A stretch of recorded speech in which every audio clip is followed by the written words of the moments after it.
semuanya, Assalamualaikum warahmatullahi wabarakatuh. Sebelumnya perkenalkan, nama saya Listia Amanda dengan NIM 142240248 dari kelas EAF.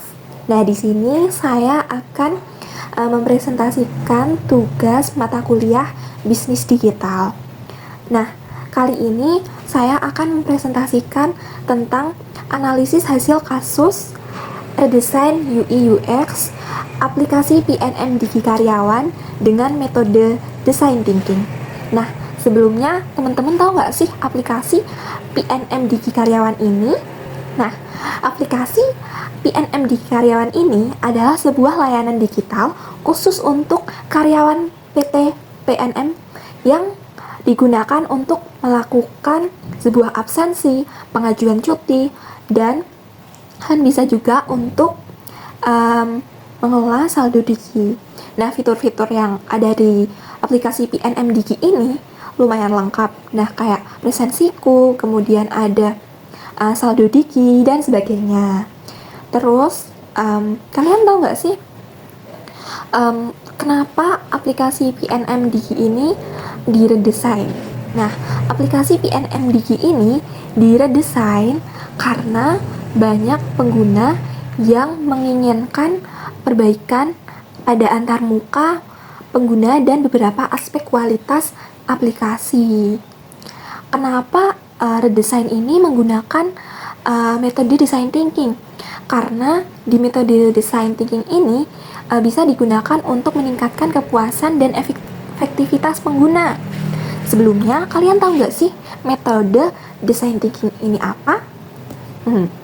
Metode design thinking ini adalah sebuah proses untuk memahami pengguna, menantang asumsi, dan mendefinisikan masalah untuk menemukan sebuah solusi dari permasalahan yang ditemukan. Nah, tujuan dari metode design thinking ini untuk memahami pengalaman pengguna dan mencari solusi atas ketidaknyamanan yang pengguna rasakan dalam menggunakan aplikasi PNM Digi Karyawan. Nah, di metode design thinking ini ada 5 tahapan, yakni yang pertama ada empathize, yang kedua ada define, yang ketiga ada ideate, yang keempat ada prototype, yang kelima ada test. Nah, aku mau jelasin tahapan yang pertama, yakni empathize. Lihat. Nah, di empathize ini tahapan ini tuh berfokus pada pengguna dalam memahami pengguna dengan konteks penggunaan aplikasi yang dilakukan dengan melalui sebuah wawancara pada pengguna aplikasi PNM Digi ini. Nah, siapa sih yang gunain? Ya ini, karyawan PT PNM yang diwawancarai salah satu dari mereka. Kemudian menyebarkan sebuah kuesioner untuk si karyawan PT PNM ini. Nah, dari wawancara dan pengisian kuesioner ini akan didapatkan sebuah masalah. Nah, masalahnya itu apa aja? Nah, masalahnya ini yang pertama ada perbedaan pada perangkat iOS dan Android. UI UX-nya tuh beda. Nah, ini jadi suatu masalah, teman-teman.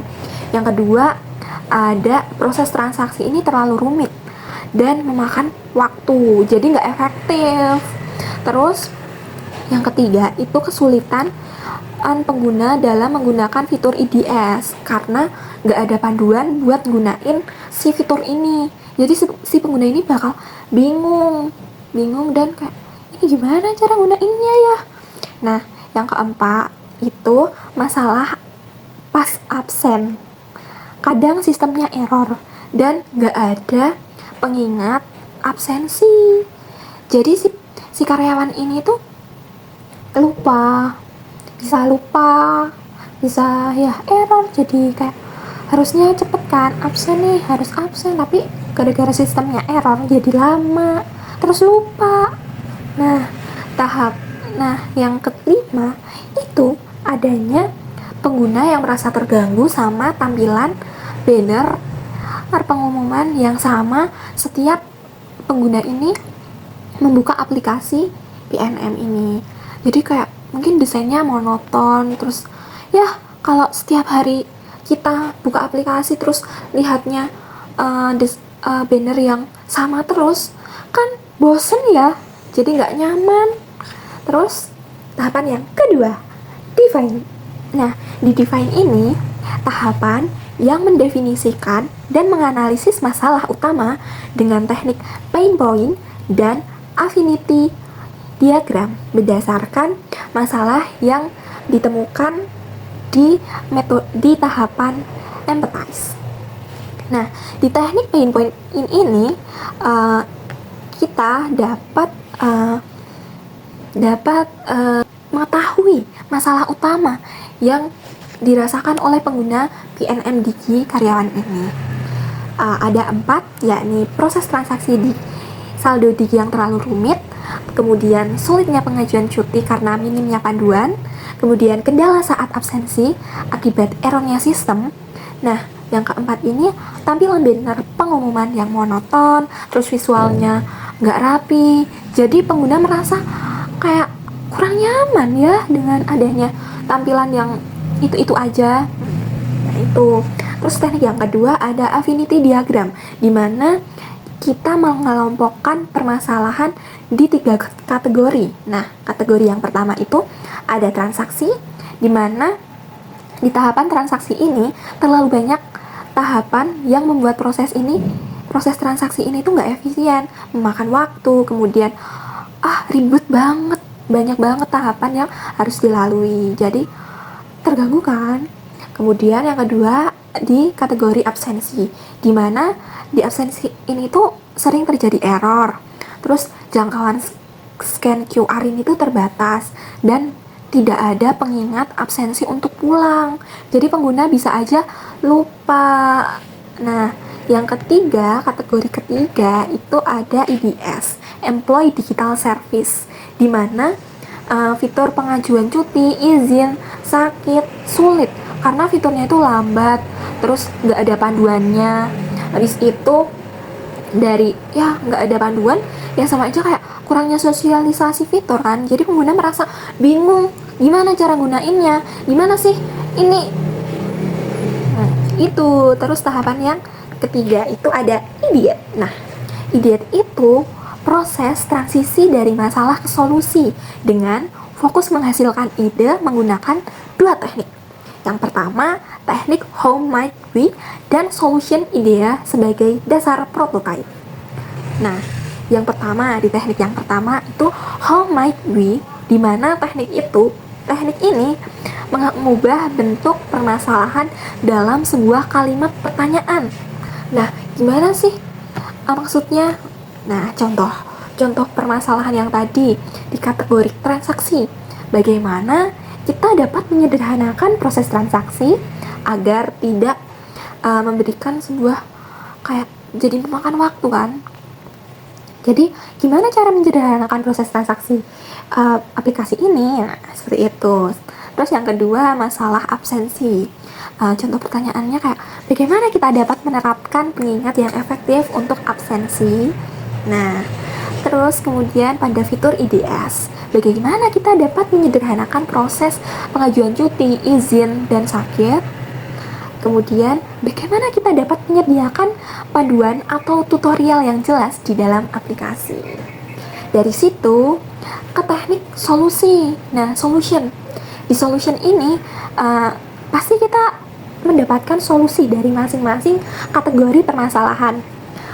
Nah, dari kategori transaksi ini mendapatkan sebuah solusi bahwasanya di transaksi ini harus mengurangi step-step saat ingin melakukan transaksi agar transaksi ini menjadi lebih efektif, tidak memakan banyak waktu tentunya. Kemudian di transaksi ini menambahkan fitur pembayaran QR pada halaman quick access. Jadi nggak perlu banyak tahapan, tinggal QR aja nih, gampang, nggak memakan banyak waktu dan terlalu banyak tahapan.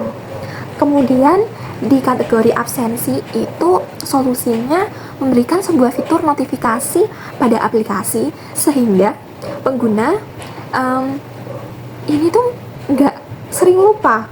Pengguna ini, oh iya, ini ada notifikasi nih, kita absensi jam pulang, jangan sampai lupa, udah ada notifikasinya. Jadi pengguna minim banget tuh, minim buat lupa absensi. Kemudian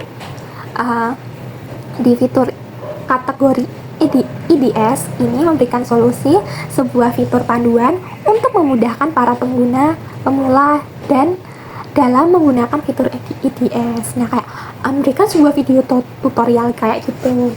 Jadi pengguna tahu, oh ini kayak gini ya, oh ini ada panduannya, jadi gampang. Nah, seperti itu. Kemudian di tahap prototype, di mana di tahap ini itu membuat sebuah rancangan awal produk untuk mendeteksi kesalahan sejak dini dengan menggunakan teknik low and high fidelity wireframe dengan elemen lengkap kayak icon, gambar, tipografi, dan ilustrasi.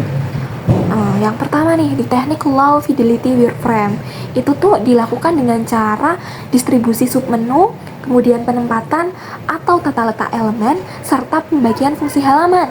Nah, yang kedua, di teknik high fidelity wireframe ini dengan cara menambahkan elemen desain seperti warna, jenis huruf, logo, dan sebagainya agar si aplikasi ini menyerupai aplikasi sebenarnya. Lah, kok aplikasi sebenarnya sih? Ya tadi yang misal nih, yang tadi itu banner yang monoton, terus visualnya kurang rapi, terus ditambah warna, jenis huruf, logo, jadi kan lebih wow, oh ini aplikasi nih. Nah, seperti itu. Kemudian di tahap yang terakhir, yakni tahap yang kelima, itu ada tes. Nah, di tes ini, tahapan ini tuh menguji prototipe yang tadi. Apakah bagaimana tingkat kepuasan si pengguna terhadap solusi desain ini. Nah, pengujian ini menggunakan metode System Usability Scale atau SUS. Nah, pengujian ini ditujukan untuk karyawan PT PNM. Dari pengujian yang dilakukan ini mendapatkan hasil skor SUS sebesar 80,5 dengan grade B, yang mana menunjukkan bahwasanya desain baru aplikasi ini layak dan dapat diterima pengguna.